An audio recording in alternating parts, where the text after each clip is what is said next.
melakukan penindakan apabila ditemukan pelanggaran-pelanggaran yang cukup serius.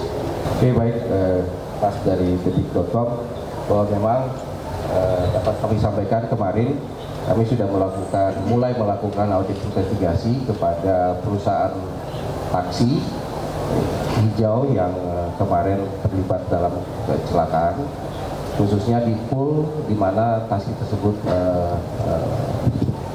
base atau ditempatkan. Jadi audit investigasi yang kami lakukan meliputi seluruh aspek, baik itu aspek operasional, aspek teknis, kemudian juga sumber daya manusia, dan ini masih berlangsung. Kami ingin memastikan betul bagaimana perusahaan tersebut dalam memberikan layanan kepada publik, apakah mematuhi kaidah-kaidah keselamatan khususnya dan juga kaidah-kaidah operasional sebagai perusahaan taksi yang beroperasi untuk umum. Jadi kami minta kesabarannya dan kami akan mengupdate kepada rekan-rekan media hasil dari audit investigasi tersebut. Yang perlu kami sampaikan bahwa kami tidak akan segan-segan melakukan penindakan apabila ditemukan pelanggaran-pelanggaran yang cukup serius. Demikian. Ya, tentunya seperti yang saya sampaikan sebelumnya adalah kita mendukung penuh investigasi yang sedang dan akan dilakukan oleh KNKT, dan tentunya kita juga akan mematuhi dan akan mengikuti semua rekomendasi yang akan dilakukan oleh KNKT. Untuk sementara itu yang bisa saya jawab. Izin kalau perlintasan sebidang itu dari 2024 sampai sekarang apakah semakin berkurang atau tidak? Apakah ada penambahan jalur nanti ke depannya? Ya, perlintasan sebidang ini pada saat ini kami dengan Kementerian Perhubungan, dalam hal ini Dirjen Kereta Api, itu melakukan penertiban yang sangat ketat sekali. Ya, tapi tentunya kami mengharapkan dukungan dari masyarakat juga dalam dua hal. Satu adalah tidak membuat perlintasan liar lagi. Saya ulangi, tidak membuat perlintasan liar lagi. Ketika membuat perlintasan liar ini, maka satu, menghalangi visibility dari masinis kami. Yang kedua, seperti yang kita ketahui, ya, perlintasan yang resmi dan yang dipasang peralatan itu tidak hanya simple hanya pakai portal, itu ada alat sensor di dalamnya. Itu yang pertama kami minta dari masyarakat. Yang kedua, jika ada perlintasan-perlintasan yang sudah dijaga, sudah dipasang alatnya, jangan dilanggar. Yang ditutup, yang kami sudah tutup karena tidak memenuhi syarat-syarat keselamatan, mohon jangan dibuka lagi. Mohon jangan dibuka lagi. Pak, setelah ini apakah yang masalah perlintasan itu, ini kan kita lihat di lokasi terjadi titik itu kan Ampera tepatnya dan juga Bulak Kapal ini kan masih ada lintasan-lintasan yang cukup besar seperti itu Pak, dan dilalui masyarakat 24 jam. Itu masih terlihat menggunakan cara tradisional, tidak ada palang Pak sampai sekarang. Itu seperti apa Pak? Kami sudah mendapatkan arahan kemarin berdua dengan Pak Menteri dari Presiden langsung bahwa dari 1.800 perlintasan yang kita identifikasi jenisnya seperti ini, itu akan kami lakukan peningkatan atau pemenuhan syarat-syarat dari keselamatan, baik itu dalam memasang flyover atau memasang palang pintu yang bersistem, yang ada sistemnya. Pak, ini kan sebetulnya banyak dikelola oleh masyarakat sekitar juga. Apakah mungkin akan melakukan intervensi langsung untuk pendekatan kepada masyarakat sekitar yang mengelola perlintasan tanpa portal itu? Untuk keselamatan tidak ada kompromi, seperti yang saya sampaikan tadi. Tidak ada toleransi, tidak ada kompromi. Kita sudah lihat sedikit saja aspek keselamatan terganggu, sedemikian banyak korban yang berjatuhan. Maka kami hanya akan melihat dari dengan Pak Dirjen KA juga, kami hanya akan melihat memenuhi persyaratan apa tidak. Jika tidak memenuhi persyaratan, maka kami akan tutup. Pak, kemarin kan ada usulan Menteri PPA bahwa gerbong perempuan akan dipindah. Ini bagaimana tanggapan dari KAI, Pak? Seperti yang saya sampaikan tadi, KAI menjamin keselamatan. Ya, bagi kami keselamatan tidak ada toleransinya. sama sekali, tidak ada kompromi sama sekali, dan kami tidak membedakan gender laki dan perempuan. Pak, evaluasi penempatan khususnya yang Muhammadiyah itu seperti apa? Kemudian ada evaluasi pembangunan di Bekasi nggak sih Pak terkait kondisi pasar kecelakaan, misalnya membangun di Batanaya. Kemudian penataan jalur kereta apinya seperti apa Pak? Ya, sekali lagi saya sampaikan, bagi kami PT Kereta Api Indonesia, keselamatan adalah nomor satu.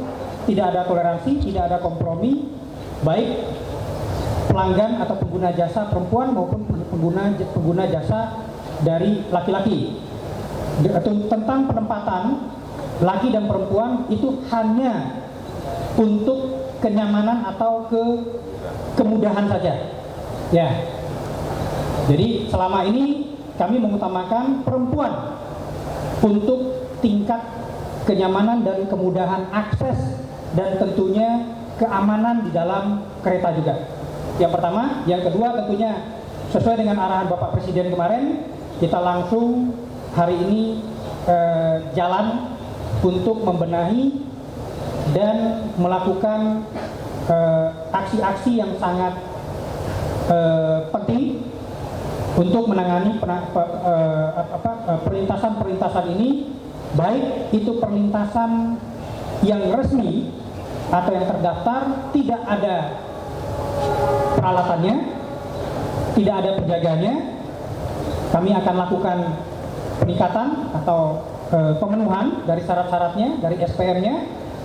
Kemudian yang perlintasan-perlintasan liar, kami juga akan melakukan aksi selama tidak memenuhi aspek keselamatan. Kami mohon media, teman-teman media, membantu kami menyuarakan kepada masyarakat juga, kalau tidak memenuhi keselamatan dan membahayakan jiwa, maka kami akan tutup. Pak Menteri, Pak Menteri terkait dengan proyek dari double track atau Dwi Garda Pak di jalur Bekasi Cikarang, apakah sudah masuk ke dalam DIPA APBN Pak? Jika belum, kapan? Baik, untuk pembangunan double track kami akan menyesuaikan tentunya dengan PT KAI. Ada yang menjadi investasi dari PT KAI dan juga ada yang menjadi bagian dari program pemerintah.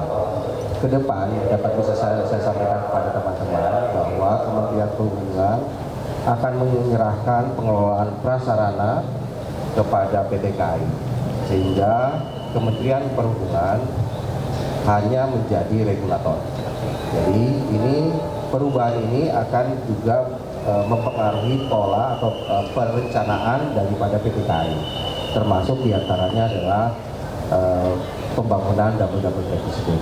Jadi ini akan kita sesuaikan lagi dengan kondisi yang terbaru bahwa prasarana akan diserahkan seluruhnya kepada PT KAI. Ya.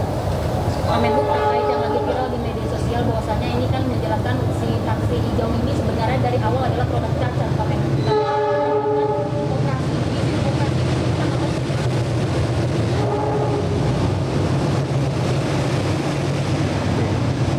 Berkaitan dengan statement Mbak yang mengatakan bahwa ini adalah produk cacat, ini harus kami verifikasi karena tentunya pemerintah dalam memberikan izin kendaraan yang beroperasi itu sudah melalui proses-proses. Jadi kita harus melihat kembali bahwa informasi itu sebagai bentuk sebagai produk cacat tidak serta-merta bisa kita mengatakan bahwa itu betul, tapi akan kami verifikasi.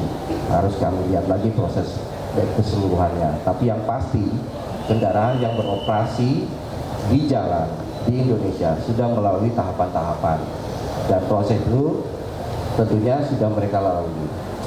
Bahwa akan dievaluasi, ya, karena setiap kendaraan pun, setiap model baru yang akan beroperasi di jalan itu akan melalui proses dari mulai pemeriksaan dari proses produksinya sampai kemudian kepada uji coba di jalan. Jadi mengatakan bahwa itu cacat itu harus kita lihat lagi bagaimana kendaraan tersebut dari mulai produksi di pabrik sampai dengan uji tipe, uji layak jalan dan sebagainya. Gitu Mbak. Satu lagi sini aja sini ya. Pak, sudah pasti dengan Pak Ayu untuk meningkatkan kualitas bidang kemudian dari beberapa kasus ini berapa yang sudah dijelaskan atau meningkatkan berapa? Ya, seperti saya sampaikan tadi, kita sudah punya data 1.800 itu, mana yang di mana prioritas satu yang sangat membahayakan itu yang akan kita prioritaskan dulu di tahun ini. Ya, tentunya seperti yang disampaikan oleh Pak Menteri tadi bahwa ada rencana untuk pengalihan pengelolaan dari aset-aset prasarana ini. Kami sekarang dengan Kementerian Perhubungan sedang berproses cepat juga untuk melakukan ini. Segera nanti saya akan sampaikan. Bapak, dua pertanyaan Pak dari berita satu. Investigasi gerbong perempuan tidak dipindahkan ke tengah atau seperti apa Pak? Yang kedua adalah tentang banyak juga. Ya, pemirsa, demikianlah breaking news saat ini. Saksikan perkembangan selanjutnya di seluruh program berita di iNews. Selanjutnya Anda akan menyaksikan iNews Today bersama Arita Dewi dan Togi Sinaga. Saya Kevin Pakan, pamit undur diri. Terima kasih, sampai jumpa.